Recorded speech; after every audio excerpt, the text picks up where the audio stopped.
Hi, I'm Constance Nelson.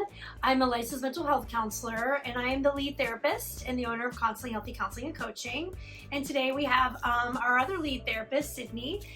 She is one of our lead interns, and I have been working with Sydney for almost a year. Yeah. And I stole her from an agency. She did. I rescued her.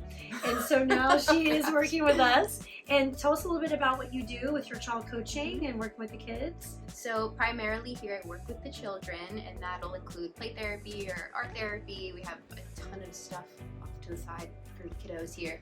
But on top of that comes a lot of the parent coaching as well. So it's never just to drop off your kid and walk out the door.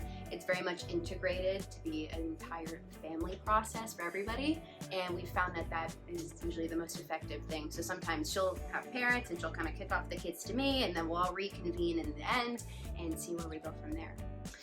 I love the integrated approach, Mm-hmm. right? I think that's how we're different. In fact, I know that's how we're different, where she will see a client and I will see the client, and then she will see the child, and then we'll together, all of us will come together sometimes to help the child or adolescent, sometimes adolescents, kind of move through whatever they're moving through, right? And it's that support, right? Yeah. It's not just one person. We all have different perspectives, and I know that you're certified Gottman. You do the child parent coaching, which is very important. Sometimes I think parents don't realize that they don't mean to, but they're kind of misstepping. So I love the fact that what you said, we don't drop them off and then the parents just pick them up. Yeah. We make sure that the parents, they're being received by parents that know how to receive them. Yeah. And that's part of the therapeutic piece. What do you think? I mean, I can attest to that at places I've worked in the past, I'll have the kid and then I'll go out to try and grab the parents and be like, this is good, let's include them in this, let's talk about this together, and they're gone. Yes. And then it doesn't work. You Yes. don't see results like that. So when I came here and I had the time and the space and the ability to kind of integrate everybody into the process, immediate difference. Yes, and I think you're exactly. I see immediate difference too. I worked in the school system, and I would have the kids, and I would be sending them home to their parents, and then they come back the next week. I'm patching them up again, sending them back, sending them back into the game. There's no support being home. So, but I think that's how we're different. That we make sure the parents understand, and they don't mean to. I think our parents have the best intentions, but I think sometimes they misstep a bit. They coach too much. They don't empower enough. They think, well, I'm telling them they're doing a great job, but we don't need to be telling them they're doing a great job. We need to be validating them. What do you think? Absolutely. And I think it goes, which is why it's good that you a lot of the times work with the parents, and then we'll take the kids and kind of include them, because you can't teach what you don't know, and you can't learn what you've never been taught. So if that's the way that they're growing up, they don't know any better. So that's what they're giving their kids, and then their kids are going to end up growing up the same way. So it's not to be attacking anybody, or it's not to say, well, you're the problem, you're the one doing it wrong. It's no, we could all be doing things differently.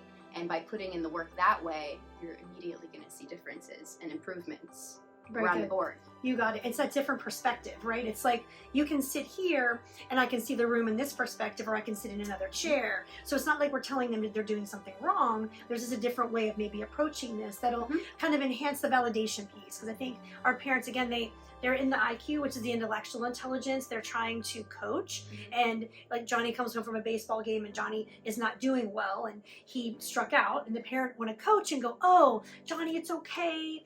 The kids love you. But Johnny doesn't feel that way.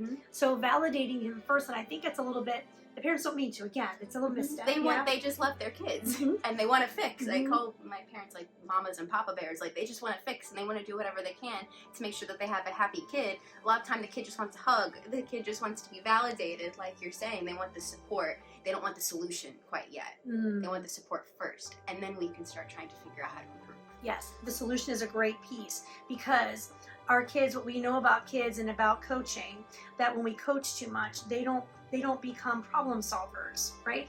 And when they are opposite coach, when they are validated for how they feel, then they're able to solve their own problems. And Dr. Franz and I were talking a little about that too, where they're solving their own problems, and that helps them self-soothe when they get older and things really start hitting them, right? So they don't have that problem-solving skill, and we're doing it for them as parents. Again, we don't mean to, right? We love our kids, we're trying to help them, but if we continue to solve their problems for them and they don't learn to do it on their own, then when life hits them, that's when I get my college kids. Okay. And that's when the college kids come in, and they've had their hand held their entire life, and all of a sudden they're out of college and they don't have any structure, and they don't know what to do with it. And they don't know how to problem solve anymore, so we kind of have to play the record backwards and then try to fix and try to see where we misstepped and then reteach. So what I hear you saying, empowering. Yeah, so it's kind of roll it back, get that empowering piece in there, and reteach them how to problem solve. So yeah, that's right. Sydney works with our college kids as well. I mean, she can work with everyone, but I definitely see the difference in the kids that you work with when we call them young adults, when they're moving into the world a little bit, and the parents think they have everything they need, but what they didn't have is that skill set. Yeah, they didn't. I think what I'm kind of coming into more recently with my college kids these days is they don't realize that they have choices. And that's a really big thing that I think a lot of kids growing up don't realize that they have, because everybody is doing it for them a lot of the time. They don't realize that they have choices, and that making mistakes isn't wrong. It's not wrong to make the mistake as long as you're taking from it a lesson of some sort or a way to step up from that point. And they're not learning that all choices aren't bad choices. They're just choices. Right. And they can learn and grow, right? Because in the intellectual model, which is the IQ model, which is the coaching model, when you make a mistake, you are a mistake, right? But if in the EQ model, which is a choice, right, we get to learn and grow. So it's a different experience. That way they can do something, mess it up, and it's okay. Exactly. It doesn't take them under. Do you find that too when they go from high school to college? If their grades it's a different experience going to college. It is, and it's a culture shock. It's a I would say I see it more of the time when they're out of college. Oh, so at the end of college, when they're losing the structure is when nobody's not even, scheduling classes. You go to class every day. You know that you have to pick 5 classes, and that's how the rest of your year is going to go. When they don't have that anymore, they realize that they have a lot of choices on their plate that they have to try and sift through. And they always think there's a right one. There's always a right one and a wrong one, when they could just be choices. So what I hear you saying is they're when they move into the real world and there's no structure, they don't know how to create that structure. Exactly. So that's when you kind of become a coach, don't you? A little bit like a professional coach, not like a parent coach, like coaching them through their occupation, or I think it's more the empowerment piece. The choices they're making, as long as they're making them in sound mind and to make them the happiest that they think they're going to be, they're already doing it right. They're already doing the right thing. It's when they start to turn outwards and say, is this person giving me what I need? Is this person the one validating me? I'm making choices for them. I'm not making choices for me anymore. That's when I start to see them slipping off. Oh, beautiful, beautiful. Well, thank you so much. That's You're awesome. welcome. Thank you for being here with us, and you've been such a great asset. And so just look us up at constantlyhealthy.llc.